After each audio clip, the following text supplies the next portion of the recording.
watch as B-roll anymore. Now back to Cinestill. This is a Kodak motion picture film with the rimjet layer removed, and it's tungsten balanced. That is all. Thanks, Skellerman. Dear travellers, and welcome. Today we're going through a few shots I took with a roll of Cinestill. This was my first roll, so I wanted to try a few different situations and speeds to see how it looks. I'm hoping this will give you some insight if you're thinking of taking the plunge and trying Cinestill 800T out. So off the bat, I took a shot in full daylight. I must admit I don't love it, but that's not to say that you can't use it in daylight.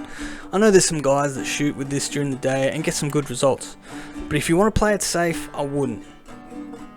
Now you can see in the chrome bumper there's that halation that's common with this film. Alright, next shot. So this was actually the first shot of the roll. This was shot at 800 speed. Nothing fancy, but it's interesting how this film renders colours, and you'll see this later with a few other shots.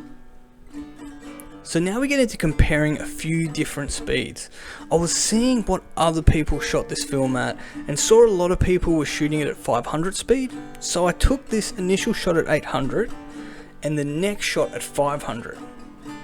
I will say at 800 it's quite grainy. To me it's a little too much, if there is such a thing as that. I set out with this film wanting to get these big shots of shop fronts and car parks like Grainy Days and those other boys are shooting.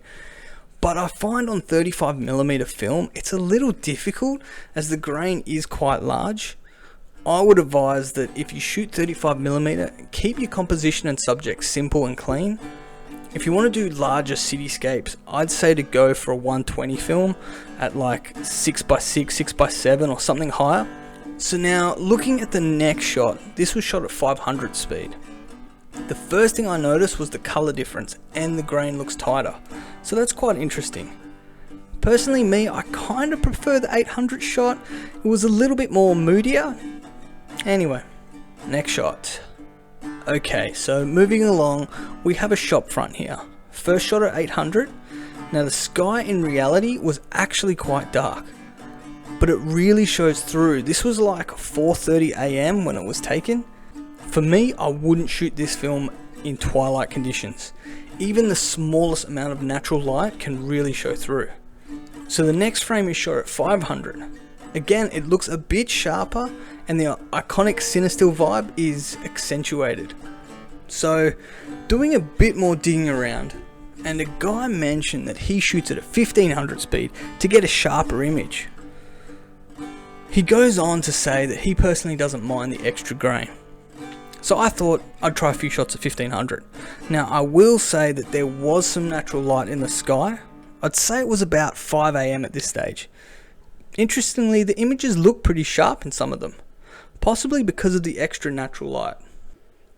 So these were my favourite shots of the roll, and probably also because I got to meet this top bloke who's been running his dry cleaner shop here for over 30 years. I knew from the street that this would be a great spot to get some shots, so I went in and asked if I could take some shots to document the city.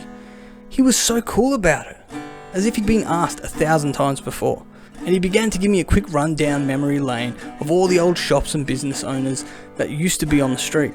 I got a real kick out of it, and I think he appreciated having someone care enough to ask. All artificial light and shots at around 500 speed. I definitely think this film shines indoors with no natural light. I hope this helps if you're wanting to give Cinestill a go. I know I'll definitely shoot this film again, but next time in 120. Let me know what you think. What was your favourite shot? What's your favourite speed to shoot Cinestill out? Well, until next time, have a good one. Can you teach me about Cinestill? Show me what you know about Cinestill.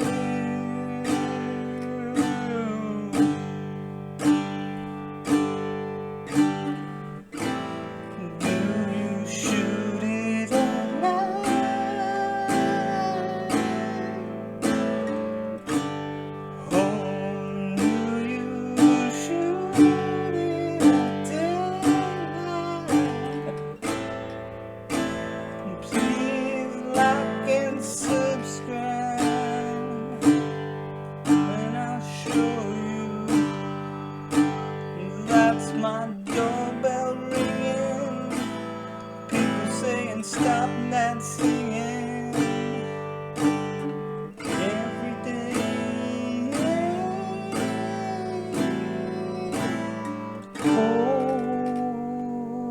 like, and subscribe.